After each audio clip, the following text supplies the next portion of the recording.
There's a law that shows up on almost every dumb laws list for Illinois. Apparently, it's illegal to give your dog a lit cigar. Yes, a literal lit cigar handed straight to your dog. And supposedly, that's a crime.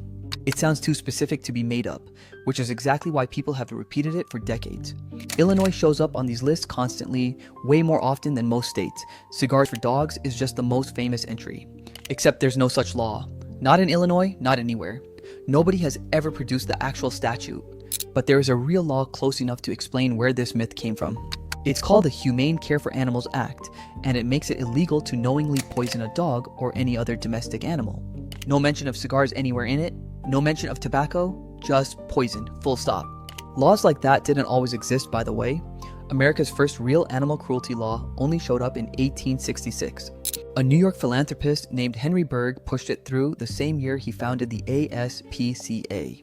Before that, in most of the country, how you treated an animal was basically nobody's legal business at all. So, a modern law banning poisoning any domestic animal is actually part of a much older tradition than most people assume.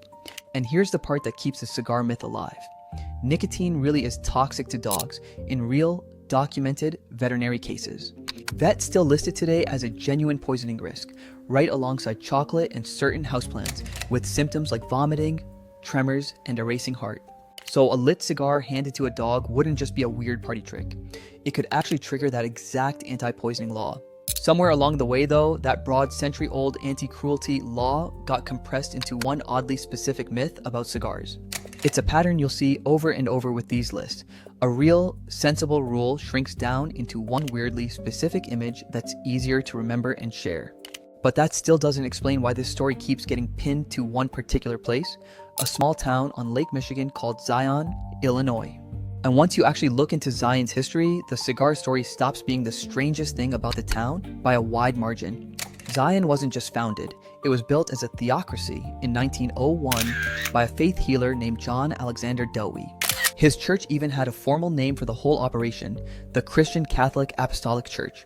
Dowie had already made a name for himself years earlier, running a divine healing tent near the 1893 Chicago World's Fair.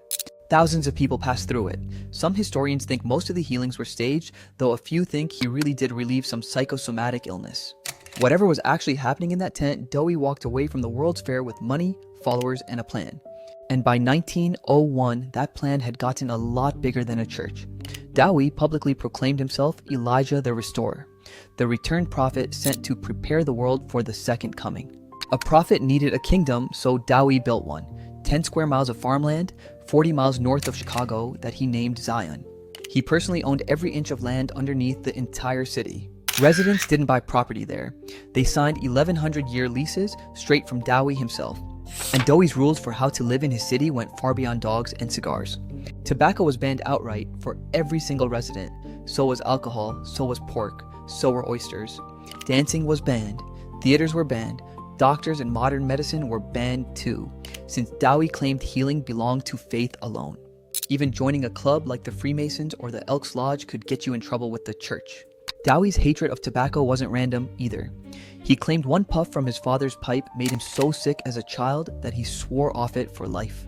He spent years turning that childhood grudge into a global crusade, preaching against tobacco and alcohol long before Zion ever existed. By 1901, that crusade finally had its own city to enforce it on, with about 5,000 followers moving in to live under Dowie's rules. It didn't last. Dowie's finances collapsed under him, and by 1906, his own church pushed him out as Elijah the Restorer. His replacement, a man named Wilbur Glenn Voliva, somehow made the rules even stricter. Under Voliva, people caught smoking in Zion weren't just fined, they were arrested and thrown in jail.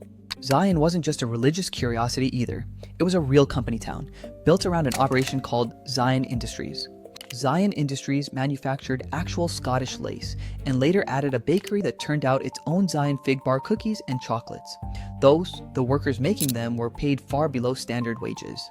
And tobacco wasn't even Voliva's biggest obsession. That title belongs to something much bigger, the actual shape of the planet. Starting around 1914, Voliva became one of America's most famous flat earth believers, and he was loud about it. He taught it as fact in Zion's own church schools, right alongside scripture. His reasoning had a strange kind of logic to it. He argued God made the sun to light the earth, so it must sit close to the job it was built for. Specifically, Voliva claimed the sun was only 3,000 miles away and just 32 miles across. As proof, he pointed to a photograph of Lake Winnebago in Wisconsin taken just 3 feet above the waterline, showing 12 miles of shoreline with no curve in sight. He was borrowing from an older idea called zetetic astronomy, a 19th century flat earth movement that made the exact same 3,000-mile claim about the sun.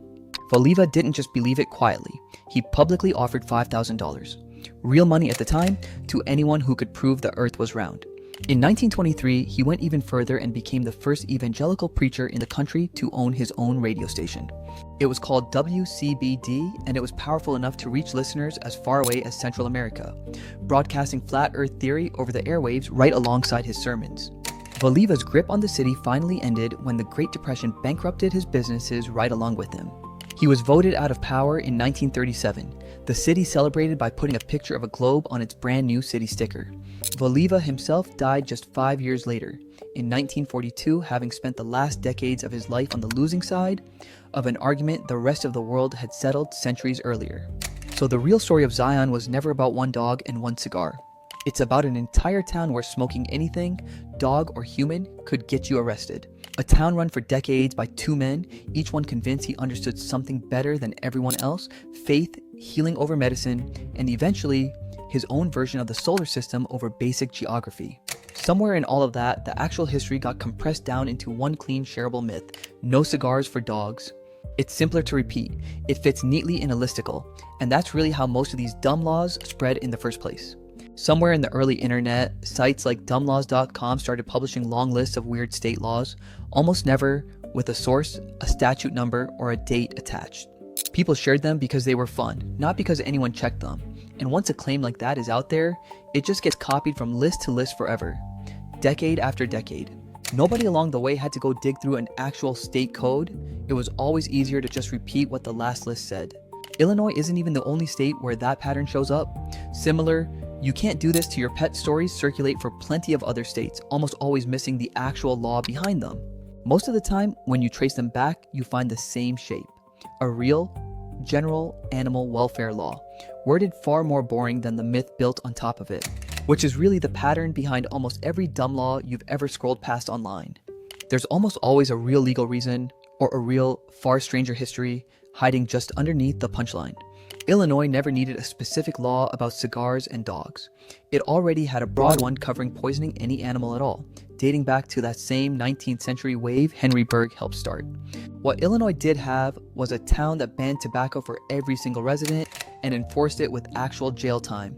A town whose own leader spent decades insisting the earth underneath it was flat, backed by his own radio station and a $5,000 bet. So next time a dumb law shows up in your feed, do what we just did here. Don't just laugh at it. Go find out what's actually underneath it. Chances are, the real story is stranger than the joke. In this case, the joke was a cigar and a dog. The real story was an entire city that jailed smokers and argued about the shape of the earth on the radio. And somehow, the true version never even made it onto the list.